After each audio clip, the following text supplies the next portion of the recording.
સુરત ગઢપુર વાલક સાણ રેલવે ઓવરબ્રિજની કામગીરી શરૂ થશે. કડોદરા રોડથી ગઢપુર વાલક સાણ રેલવે ઓવરબ્રિજની કામગીરી શરૂ થતાં લોકોની આવાગમનની સુવિધાઓમાં વધારો થશે.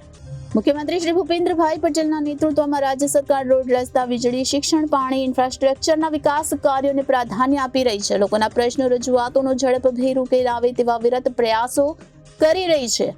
ત્યારે યુઆરડીસીએલ દ્વારા બનતા આઉટર રિંગ રોડમાં કડોદરા રોડથી ગઢપુર વાલક સાણ રેલવે ઓવરબ્રિજની કામગીરી છેલ્લા ઘણા સમયથી સ્થગિત હતી, જેમાં કોન્ટ્રાક્ટરને બ્લેકલિસ્ટ કરીને રીટેન્ડરિંગ કરી નવી એજન્સીને અંદાજે 84 કરોડના રકમની કામગીરી મંજૂર કરવામાં આવી, જેથી ટૂંક સમયમાં કડોદરા રોડથી ગઢપુર વાલક સાણ રેલવે ઓવરબ્રિજની કામગીરી શરૂ થશે. આજે રાજ્યમંત્રી અને કામરેજ વિધાનસભાના ધારાસભ્ય પ્રફુલભાઈ પાનસેરિયાએ પ્રત્યક્ષ સ્થળ મુલાકાત કરીને પ્રવર્તમાન સ્થિતિનો ચિતાર મેળવીને રિંગ રોડની કનેક્ટિવિટી માટે સર્વિસ રોડ વ્યવસ્થિત બનાવીને કામ શરૂ કરવા સંબંધિત અધિકારીને સૂચના આપી.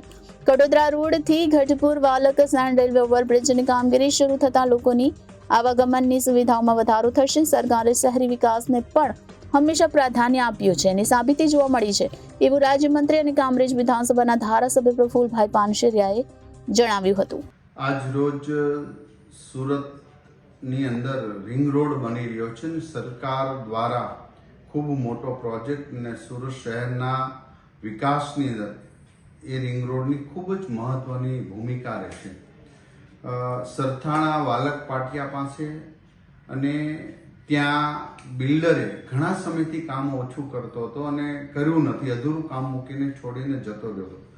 જે પ્રક્રિયા દરમિયાન આ કામને એમણે અટવાયું હતું અને એમને એ કંપનીને બ્લેકલિસ્ટ કરી નવા ટેન્ડરિંગ કરીને 84 કરોડના નવા ટેન્ડરિંગ કરી જે લિંક જોડવાની છે મોટા વરાછાથી સરથાણા, આ જે રિંગ રોડ છે એ વચ્ચેના ગેપમાં જ કામ નથી થયું. તો આજે અધિકારીઓ સાથે મળીને સૂચના આપી છે. આ કામ હવે શરૂ ટેન્ડરિંગ ખુલશે અને બીજી કંપનીને જ્યારે આપણે કામ આપીશું જ્યારે કામ શરૂ થશે ત્યારે સાઈડ પર પણ યાતાયાત શરૂ રહે એવી પણ મેં અધિકારીઓને સૂચના આપી છે.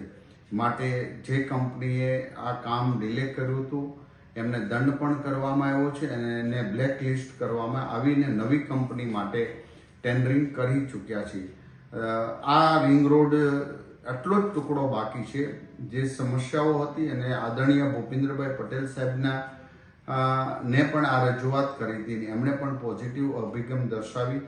ટીમ ભારતીય જનતા પાર્ટી સુરત દ્વારા પણ એક લાગણી હતી અને આ લાગણીને વાચા આપી આદરણીય મુખ્યમંત્રીશ્રીએ સહયોગ કરી આજે ટેન્ડર લેવલ સુધી બીજી કંપની પહોંચી ચૂકી છે અને જ્યારે કામ અપાશે પછી આ બ્રિજનું અને અધૂરા રિંગ રોડનું કામ પૂર્ણ થશે ત્યારે ચોક્કસ પ્રકારે આખો રોડ રિંગ રોડ જે કનેક્ટિવિટી છે એ પૂર્ણ થશે અને લોકો માટે ખુલ્લો થશે. Reporter Arvind Rathod, Janadesh news, Surat.